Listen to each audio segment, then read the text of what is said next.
শীত তো প্রায় শেষের দিকেই, তাই বানিয়ে ফেললাম সন্দেশের পাটিসাপটা। বন্ধুরা, আজ আমি বানাবো পাটিসাপটা। পাটিসাপটার জন্য গত রাত্রেই ভিজিয়ে রেখেছিলাম আতপ চাল আর বিউলির ডাল। মোটামুটি 250 গ্রাম মোটা আতপ চাল এবং 150 গ্রাম বিউলির ডাল গত রাতে ভেজানো ছিল। এগুলি মিক্সিং গ্রাইন্ডারে গুঁড়ো করে নেব।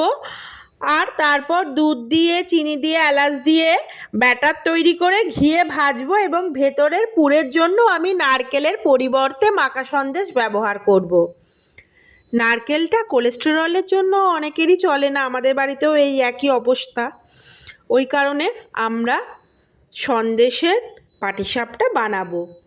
ব্যাটারটা গুলবো প্রথমে, আর সন্দেশের পুর ভরে তৈরি হবে পাটিসাপটা। দেখতে থাকুন। ব্যাটার গুলে নিলাম ও সন্দেশের পুর বানালাম। প্রথমে একটি ননস্টিক প্যান গ্যাসে বসিয়ে গাওয়া ঘি ব্রাশ করে নিলাম। গাওয়া ঘি ব্রাশ করার পর আমরা ব্যাটারটা দেব।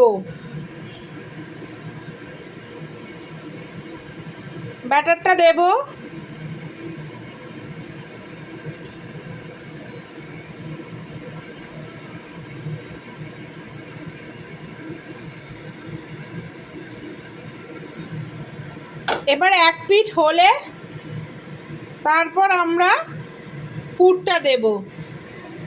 দেখতে পাচ্ছেন হালকা হালকা ফুটো ফুটো হয়ে গিয়েছে। এবার আমরা এর মধ্যে পুরটা দেব। পুরটা দিলাম, নিয়ে মোড়াবো, সুন্দর করে মোড়াবো।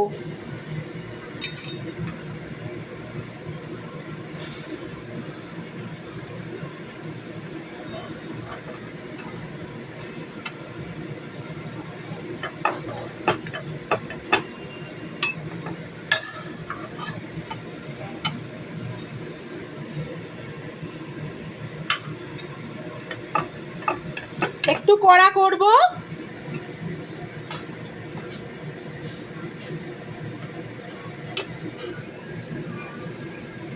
আবার একই রকম ভাবে গাওয়া ঘি, মায়াপুরের গাওয়া ঘি ব্রাশ করে নিলাম এবং ব্যাটারটা এরপর দেব।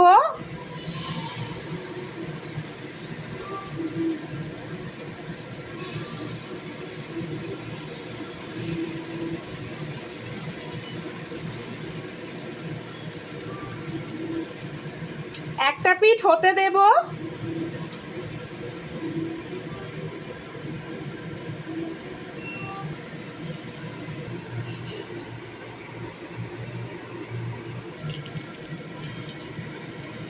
দ্বিতীয়টাও করছি, দেখে নিন।